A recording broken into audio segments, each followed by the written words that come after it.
So I'm Jordan. I'm a graduate of UBCO 2017. After that, I applied to medical school and I'm currently in the family medicine program in Edmonton. I did medical school in Prince George and then moved out here. I guess it started back when I was like in high school. I was a lifeguard and I enjoyed like sort of like the acute care there, and then went and did my undergrad at UBCO. I really liked the science, and I thought medicine was a bit of a combination between the two, and that sort of led me down the path. And I don't know, family medicine is pretty diverse, and that was sort of where my interests were.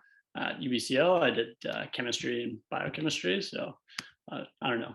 I was always interested in different things, and yeah.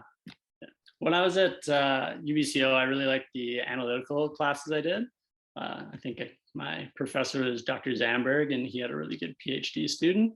Mhm. And so I really liked our advanced analytical classes, and I was definitely leaning towards looking into like lab jobs. And I had a lot of friends that did lab jobs after graduating.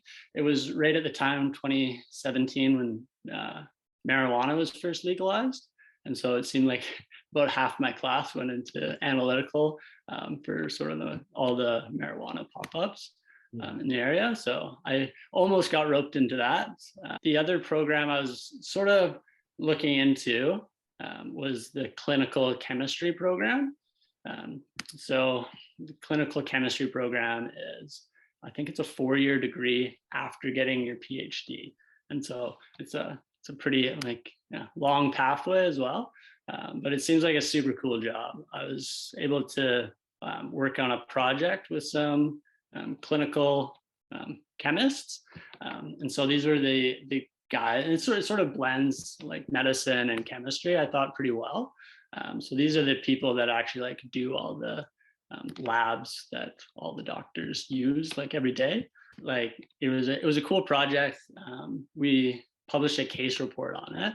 So I think I can talk about it. It was a kid. He came in, and he was really sick, and so it was really funny because we didn't know what was the issue.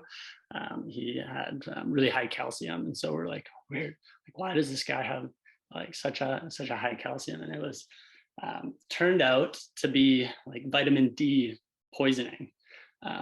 And the way that they actually found this out, there's a similar case in Vancouver, and they figured it out first.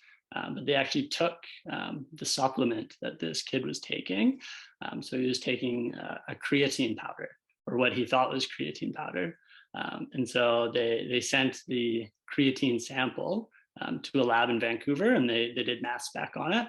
And so they found out that they weren't actually taking creatine. It was like pure vitamin D, like in powder form, which was pretty wild. And so it was a neat case report. Obviously, unfortunate for the two kids that the case report's done on, but it was sort of a neat blend. And when I got to work on the project and read the paper, I saw the mass spec there, and knew a little bit about that. Yeah, so I don't know. Okay, yeah. So yeah, I guess chemistry was, I thought it was a great degree.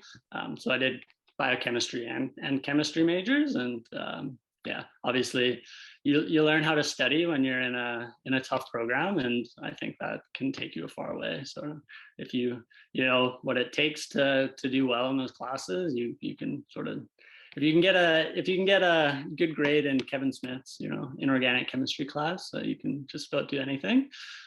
So yeah, I think like hard work sort of pays off in the chemistry program. I think that's true sort of wherever you are in your career. I don't know, I really liked the advanced chemistry classes and sort of the other research projects that I was involved in at UBCO, because I think those are pretty applicable to like career and life, where you don't have a lab manual. Sort of when you're working on a job, they sort of give you a project and say you got to do it, you got to troubleshoot, and sort of like research. The CCU was a good opportunity to, I don't know, network, and which I think is really important, because getting to know your classmates is sort of like getting to know your workers or like coworkers, and like I don't know, interacting well and collegial with other people is really important. And I think it's pretty easy in your undergrad to sort of like just study in the library all by yourself. But I think it's super important to reach out with your classmates and sort of get to know the people that you work with every day, because it's way easier to work on these projects when you're working on a team. And that's usually real life scenario as well. Being in the CCU and sort of teaching others is super important as well. Sort of in life, you're only as good as you can teach other people, sort of whether it's like a project and you have to present sort of what you've done versus sort of teaching other people. So I don't know, in medicine, I think like half of what we do is sort of educating our patients. And I think that in the CCU, you had the opportunity to sort of teach somebody else a little bit of chemistry, and I don't know, it parallels that a little bit. I think that, yeah, teaching is all throughout life and is really important in really whatever career path you go down. Go to the library lots. I sort of lived in that back corner of the library.